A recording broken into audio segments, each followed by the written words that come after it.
That's the motto. Throw back with no chaser, with no trouble. Popping that moe, baby, let's make some bubbles. Puffing on that gelato. Wanna be seeing double. Gotta do what you gotta believe it. All right, good afternoon, everyone. Steve Giordano here, and I have two awesome special guests. Number one, we have the integrity partner of Family First Life Tri-State, Mr. Marc Meade. What's up, peeps? How we doing, brother? Living that Florida life there. I like the shirt. And then we have our brand new Vice President of FFL Selfless, Mr. Tierre Browne. Appreciate it having me. Thank you. How do you like the sound of the VP there? Yeah, it's definitely humbling. I appreciate it for sure. It's awesome, man. So, I'm excited about this. We're going to cover a lot of stuff, cover a lot of ground, talking about a lot of the things that Tierre has done to get himself to vice president level, a lot of things that Marc's working on that's helped you to get to the vice president level in the way of the telesales game. So we're going to dive into a lot of that stuff. So first, we'll start with you, Tierre. You do a lot in the way of supporting your agents, and you support, but you don't enable. Walk me through some of that and how that's evolved, because it wasn't always that way. Yeah, I think first off, thanks for having me. I appreciate it. But I think it starts really off at the beginning. When you're a new agent, before you even buy leads, instead of practicing on leads in terms of dialing, I have them practice with me. So that's the first interaction that we really have of handling rebuttals, dealing with rebuttals, all of that. They'll call me on a Saturday, we'll book for an hour and try to book me on an appointment. So I'm going to throw 20, 30, 40 rebuttals at them and hang up on them over and over again until they actually book me. By that point, they've gone through the ringer, basically. Some have called, text me and said, hey, stop hanging up on me. Others have said, hey, I appreciate it, and now they're ready for the phones. So I do that early on. They do boot camp.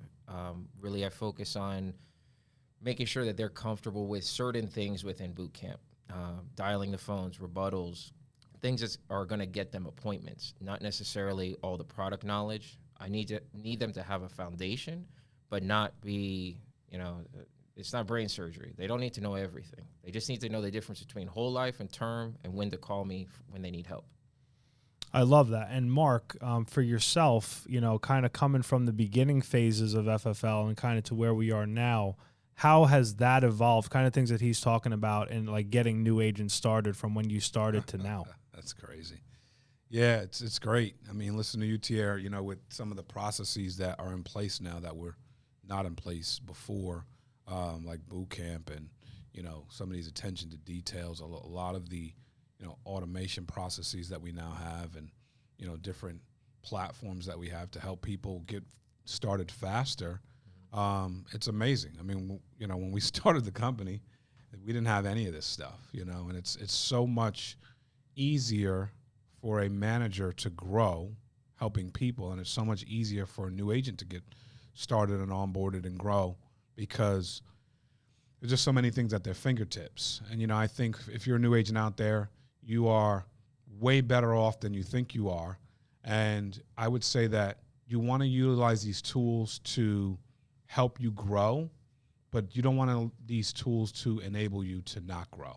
And I think there's a very fine line there, Steve, where there's so many tools now. Like, people are like, well, where's the next tool? I'm like, you don't like the tools you got? Because they're pretty awesome. You should have seen the ones that you didn't have, right? You know what I'm saying? Like, it's like, let's realize it's a contact sport.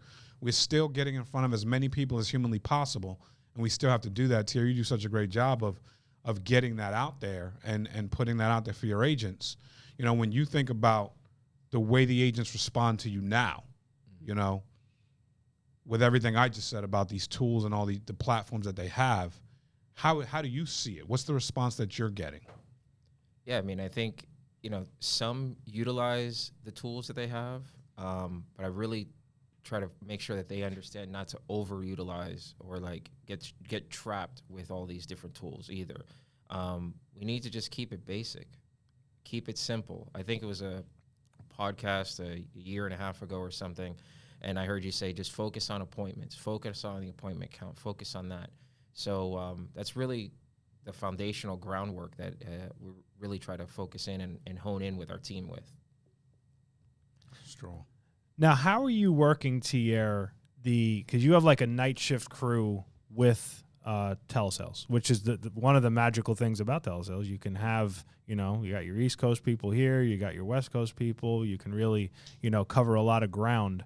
What does that look like now on these dials on the West Coast, and how have they embraced that?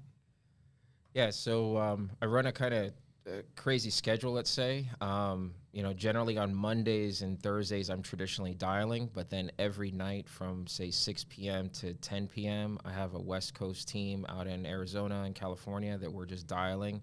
We get on the Serve the People, podcast, live dial there, and we get on a couple other live dials just to kind of me be there for support, kind of help them through.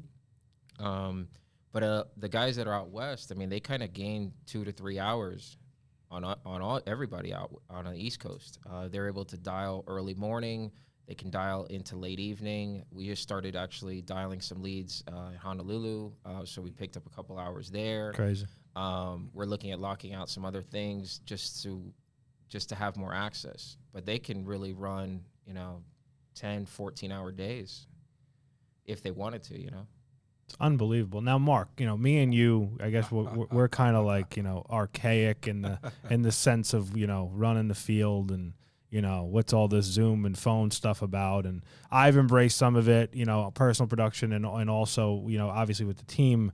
How has it been for you kind of embracing this new world that we live in? I think it's been amazing, because the one thing that continues to register is that we all buy our auto insurance over the phone. We all buy our homeowners insurance over the phone. We all buy our health insurance over the phone. Why is life insurance any different? Now, life insurance is bought. Is sold, not bought. So that is still a concept where a physical person has to remind the buyer, right, that this is something that they should do for their family, because everything else they buy pretty much outside of this product, they get to use right away. They get to use computers, phones, shoes, watches, sneakers, hats, purses, pizza, beer, right away. TVs, they get to actually physically touch and see it, and the life insurance is actually for someone else, right? So that's why forever life insurance will be a product that is sold, not bought. But that being said, they can still buy it over the phone or through Zoom, and which makes it a unique situation with the virtual sales, the telesales, which I think is a healthy integration to the Family First Life platform, right? And coming from where we came, where like running in the field and meeting with clients face to face, no big deal. There's many people still doing that and having amazing success at it. And if they are, I say keep doing it. But being able to have this extra platform, the hybrid version of this, is refreshing. And when I think about kind of the way it's evolving, as health and wealth, you guys are starting to adapt to some of this. Tierre, you're spearheading some of this, and it's been amazing. But when I hear you talk about the time zones, that's crazy. Being able to call in multiple different time zones, and then on top of that, being able to get leads, having zero shortage in leads. That's where I think the power truly lies. Is that you can be anywhere in the country and call anywhere in the country.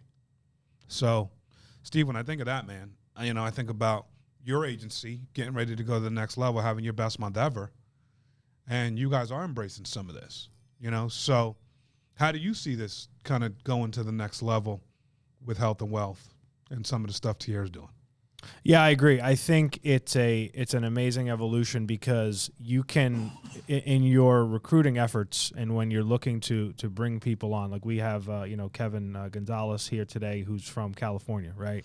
And first thing he's talking to me about is like, hey, like this telesales thing, like like I'm in California and we want to sell some stuff over here and this and that, and it's just like you start thinking and the wheels start turning and you're like, wow, like this is where the explosive growth comes because you can just serve more people, right? Stealing your line there. So I love the fact that we have this ability. And I'll be honest, I wasn't like Mr. like, hey, let's go do stuff over the phone and Zoom. And then all of a sudden I start doing some call transfers and you start helping people and you realize like, hey, like this can be part of my mix. No doubt. And this is a way to really scale the business. Because you don't have to rely on, hey, my 2 to 3 counties and, hey, they're a little dry this week, and then you're out of business kind of a deal. So I love the fact of it. Tierre, kind of kicking it back over to you, you have big lofty goals for you and your team. You hit vice president. We know, EVP and everything, SVP on the horizon for you. What are some of the other things you're doing in the way of recruitment? Because you're doing a lot in the Instagram, LinkedIn, the direct messaging, and you've really worked tirelessly and selflessly, stealing your term, at it. What are some of the things that you're doing there in the way of recruitment to build this team? Yeah, so definitely, always looking for licensed agents who are, say, not getting the highest comp of where they are, or not have access to the amount of leads that we have. For sure. Always then talking to them about, you can do this really your way. You can do it in person. You could do it over the phone. You could do it Zoom. You could do a mix. I'm not going to manage you. I'm not going to tell you wake up every day 8 to 5. We're all independent. You can make your own schedule, but at the end of the day, you really do need to work. So that's a foundational thing that I set with everybody on my team. Like if you want to be successful, you need to work. If you're just kind of looking to do this half in, it's going to be hard. But in terms of recruitment, I mean, I'm looking, definitely for licensed agents, but I'm also looking for unlicensed agents, just people maybe in a different type of industry that are either doing sales or high-level customer service or, call center type work, because then those are the folks that I could also transition over to telesales. If they're used to taking calls all day long, why wouldn't they do it just talking about life insurance? In telesales, really, I mean, a lot of what we're doing is trying to find, what they qualify for, what fits their budget, all of that. But it's a lot of order taking in a sense. If you kind of break it down, we're just trying to figure out what really fits for that client. So I've been hiring a lot of folks unlicensed that are in different markets, just trying to help them out have a better life. Yeah, love that. And Mark, as I think about, the three of us right here, if I had to categorize us, I'd almost say like evolution, right? Like we've evolved, all of us, our thought processes, the way we do things. Next thing I want to touch on with the recruitment for you would be the social media component, because your social media has like exploded and you've done some amazing things. You got amazing staff. Talk to me about that and how that evolution was for you. That was a huge evolution for us. I realized we were so dormant with it. And I had this epiphany in 2020, that it was just like, all right, well, we have to continue to provide value across the board. I don't see it as just providing value to Tri-State because, I see it as providing value to Family First Life, and I see it as providing value to integrity and really the industry as a whole. So what can we do to continue to take this thing to another level? And when I thought about integrity, the second word in integrity is integrity marketing group. And then, when I go on the Family First Life's Facebook page, it says they're a marketing organization. And Family First Life has been marketing from day one. And I think we've intermittently been in and out of that for the whole time we were here. But I knew that there was a huge opportunity with social and all the platforms to take this thing to a whole nother level. And I knew that based on that, we should capitalize on becoming a marketing company. So it went from Family First Life Tri-State, the life insurance company, to Family First Life Tri-State, the marketing company that happens to sell life insurance. I don't want anyone to feel disrespected by that, but we're all you're your own marketing organization. And if you look at what you do first as life insurance sales, you've already lost the battle, because these platforms are growing organisms that are taking people to new heights. You can't be found if you're not seen, and you have to be able to be visual. So we decided that becoming a marketing company first was going to be the direction that we were going to take and catapult this thing into the future. And we realized how many platforms there were to market on, and we've developed, a strategy per platform to make content contextual to that platform, so that, something that should be on Instagram doesn't end up on LinkedIn, and something that should be on LinkedIn doesn't end up on TikTok. So we kind of really look at these platforms, comb through them, look at it. And again, we're following, sometimes pop culture trends. Sometimes we set our own trends, just depends on what's happening. But we realize there's an opportunity to create content, at real scale and do quality content. Like, I don't want to put out. So we changed everything about what we were doing, Steve, for the betterment of, we wanted to put out quality content, and we want to continue to raise that bar. Like, we don't think we've arrived. We don't think we're masters at this. We're happy to be doing what we're doing, but we want better results. We look at our numbers, our analytics, what's happening, and we want better results. We want to reach more people. We want to put out more valuable content for people to consume without friction. And I think that was the goal, and me and some of my team, my staff, we exhaust this thing on a regular basis, just to see what else we could be doing, how else we could put a spin on this, how else we could, reach more people. Because at the end of the day, we have a lot of value to give, and we feel responsible for getting that value out to see who may need that at any given time, whatever it is. So it's been huge, man, from that standpoint. But again, we're just getting started. Yeah. There's so much opportunity within that. So it's pretty awesome. Yeah, what's cool about it, I think you mentioned the reach piece. Like, I put out a thing a couple weeks ago about the phones, right? And it was probably the most viewed thing we ever did. Simple phone tips, and like people from different industries commented or liked or what have you. And then, okay, you go and talk to them, kind of like you mentioned, Tierre, talking to those people in those industries that know how to work hard, and you just added value to them. Even if they don't do anything here, right, they're going to now see that, and eventually we're going to save enough. You know what I mean? Like, sure. We're going to save the agents, yes, as Sean likes to say. 100%. So I love the strategies that I think we've taken as a company. You've embraced big time. So I love that, and kind of where we're headed there. Let's kind of go here. So FFL as a whole, today, Mark, from where it was and kind of where we're headed with the telesales games and all the things that we've been talking about today. Where do you see it? And, like, did you ever imagine in your wildest dreams it could be where it is today? The answer is no. But, Sean is just a complete pioneer in this industry. I will say, without integrity, we would not be here. Integrity has provided so much foundation for us, from a standpoint of resource. Again, it's the idea of,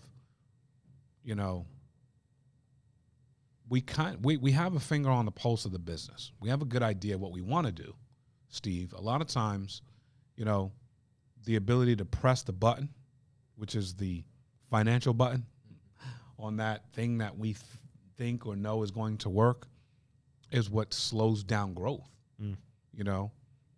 It's not confused. I'm sorry. If you have, expenses in the right places, you're going to grow. Sorry. Like, to me, that's never not worked. Expenses. There's been times where I've had expenses in the wrong places and we didn't grow. But you put expenses in the right places, it always grows. Right? So the key is knowing where the right places are. And Sean seems to know that. So when I look at Family First Life as a whole, from where we were to where we're going, I mean, this thing's exploding. I mean, you're talking about scaling, heading towards $1 billion in premium in an annual year. That's massive. That's a lot of families being helped. That's a lot of agents being saved. That's a lot of people being served. And I don't see this any different. Like, I look at this business as a service-based business where if we take care of the people, the clients and the agents, there's no lack of scale. Yeah. And that's why it's growing the way it's growing, is this take of let's just put the agents first and let's put the clients first. And let's put people's families first. And that truly was, when I first heard the name Family First Life back in, 2013, late 2013, I was like, that's innovative. I mean, simple, but innovative, right? But when I heard the meaning behind it, I was like, that's pretty awesome. Now, everybody, you could have a slogan or a name or whatever, but if you don't live by it, it doesn't much matter. We talk about values, or companies have plaques all over the wall, but they never use them, right? Family First Life actually lives out this mission of clients first, agents first, families first. That's why it's growing like this. So what's the scale? I mean, it's type unknown, because there is no cap on how many people you can serve. And I think when it's mission-based and when it's purpose-based, we're always just getting started. So as whatever we finish this year at scale-wise, we're just getting started. There's 2.4 million agents in the industry. Right now, we have about 22 to 24,000 of them. That's a minuscule number when we talk about what's out there and there's no shortage of people in America. And one of the things, to your point of the integrity factor, that is never really talked about, but I want to talk about it here, and I want to relate it to Tierre and what you're doing. The integrity factor now with technology, CRM, the stats website for your numbers, the contracting things that are coming down the pipe. So if you work at another company, and we talk to a lot of people and recruit a lot of people, one of the biggest things that they'll say is, man, like, my contracting was cumbersome. I don't have the support. I don't have the technological support. The integrity factor now has came through. Huge. Obviously takes time, but you pour so much money into a system. Now it's like, bang, go get your leads, CRM, quick, fast, done, there, easy. All of your numbers are there. Your contracting's there. Everything is really getting to that next level. So if you're looking to kind of join a company that has their stuff together on a technology front, because we're able to contract so many people and recruit so many people, they're getting through quicker, which means that they're getting out in the field quicker and they're making money for their family quicker. So talk to that, Tierre, because I know we talked the first day, the new CRM launched, and you were like, wow, like, this is incredible and fast, and you had a lot of good feedback on it. Yeah, I mean, I think in the past, we had to wait a little while for people to get the writing numbers and things. But now with the newer system, we're able to onboard, quickly get people out in the field, quickly get them on the phones, quickly get them acclimated so they're not going like a week or two with kind of lag time in terms of waiting for carriers. They don't need a bunch. Need a couple to get out there and go serve people. Yeah, very good point. So for you, Marc, anything closing us out here to kind of take into the remainder of this year? We're going into now, what are we in the second quarter? Yes, Can't even keep track anymore. The months go so fast. And a lot of people, like you said, health and wealth, and a lot of people in the company had their biggest months. I think the company itself had its biggest month. You did, Tri-State. Lead us off with kind of, where we're kind of headed with all the things that we, wrapped up here today. Well, the InsurTech space with integrity, as you talked about just a second ago, is unbelievable. Yeah, it takes time. Building engines real engines take time, but we're right on the precipice of, that, and all these releases and launches. I mean, man, it's like warp speed of how we can move today. And I only see, like, if this is the beta phase, right, what is 3 months from now like? Yeah. What is 6 months from now like? What is 2 years from now like? Like, we've got a superiorly bright future ahead of us for the things in front of us. I think if you're at Family First Life and you're not reaching your goals, you're in the minority. So I would evaluate that statement, because there's so much out there for us. There's so much ability to win consistently to the point of domination. So are you going to dominate with us? We need you on the team. So that's my call to you as we close this thing out. Steve, I'm going to pass this thing back to you. I like that. We got to get that on a shirt. Are you ready to dominate? We don't want to win. We want to dominate. No doubt, bro. And I mean, me and you watch a football team that's mediocre. So we'd like to win, and then maybe we can we might actually have a dominate. shot this This year. year. Maybe. This is the year, man. Tyreek Hill. This is the taking year, him bro. from the Chiefs, just maybe. Maybe. That's right. Well, you, my friend, are the Tyreek Hill of the insurance space, the cheetah of the insurance space. And Tierre, it's awesome to have you today on the team and everything that you're doing. And I can't wait for sitting down in 3 months to see where you're going to be. You really, nobody selflessly helps people that I've seen or worked with more than you do. And I thank you for all that you do every day. And obviously, Mark, everything you've done for me goes without saying. So, Appreciate you, Steve. signing off, guys. Thanks for being here. And we'll see you next time. Take care.